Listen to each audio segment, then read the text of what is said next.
rappelle le fait divers incroyable de l'édition de mercredi passé. Nous avons toutes et tous assisté à la disparition de la Lune. Une navette spatiale de la NASA est partie à sa recherche et a tenté d'allunir, mais n'a jamais trouvé la Lune et s'est perdue dans une forêt d'étoiles. Un sentiment de peur et de mal-être s'est répandu sur toute la planète. Une grande multinationale a décidé de fabriquer et de distribuer de fausses lunes à tous les habitants du monde, afin d'apaiser leurs angoisses. Tout de suite, en direct d'un parterre d'élèves, collège Lumadro, Jura suisse. Excusez-moi, c'est venir ça, c'est pour la télé, d'accord? Tenez, ne t'inquiète pas, tout ira bien. Pas besoin de t'inquiéter. Tout ira bien. Tiens, t'inquiète pas, elle va revenir. Tenez, Oh, merci. faut pas vous inquiéter, hein. Elle va venir. Elle va revenir.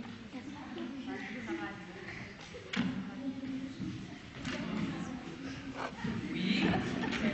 Oui. Ok. Incroyable. Je reçois à l'instant l'information d'un jeune homme qui m'annonce avoir kidnappé la Lune. Mais que tout va bien, qu'elle se trouve en lieu sûr et en bonne santé. Nous nous permettrons d'intervenir durant votre programme Nous vous permettrons d'intervenir durant votre programme TV de la journée si d'autres informations vous parviennent. Pour plus d'informations, je vous propose le récit de Jimmy Liao, La Lune perdue. Pour la télé suisse romande, Cédric Mayer-Salin, Taïwan.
J'étais encore enfant quand ils arrivèrent au village.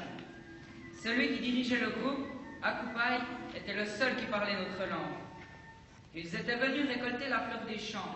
Cette fleur s'appelle la garance. J'étais émerveillé de les voir travailler cette fleur jaune qui permettait de teindre tous les tissus en rouge. Akupai était mon ami. Il a égayé mon enfance, et c'est tout ce qu'il me reste de lui.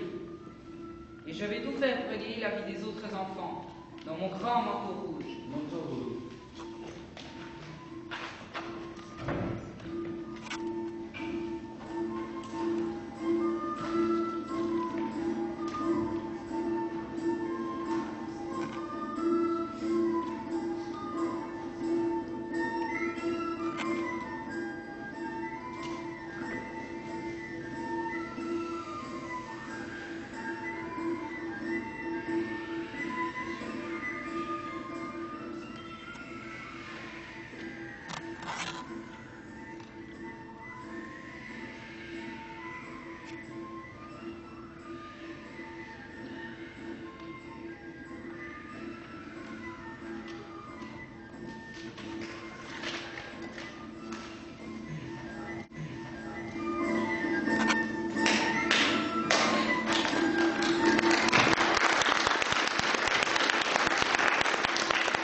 Donner envie de lire aux jeunes à travers un spectacle, voilà l'idée d'une classe de 9e terminale de la Chaux-de-Fonds. Leur tournée de 13 représentations, commencée le 2 mars, se termine ce vendredi. 2 semaines de travail ont été nécessaires pour tout mettre en place. Profs et élèves racontent cette expérience.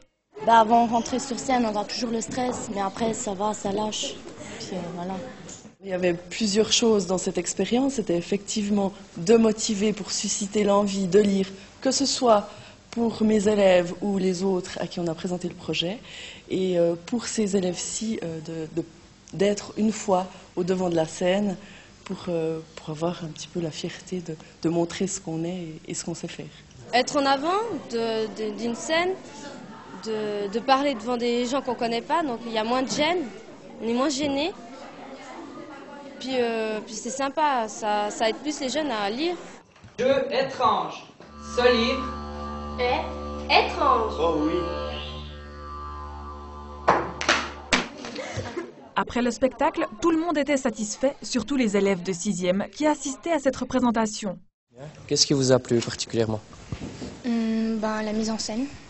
Je trouvais que c'était super, et puis j'ai vraiment aimé comme ils ont fait ça et tout, comme ils ont bougé et tout, et puis je m'attendais pas à ça. Si la petite tournée est un succès, qu'en garderont ces jeunes comédiens? En tout cas, l'expérience, ça c'est sûr, le souvenir, j'imagine, peut-être un petit peu plus de confiance en eux, j'espère, d'avoir cette idée que oui, ils peuvent être capables de faire quelque chose de bien, avec des applaudissements, avec une espèce de petite tournée qu'on a pu faire durant 2 semaines. Et surtout le souvenir, j'imagine que ça doit marquer.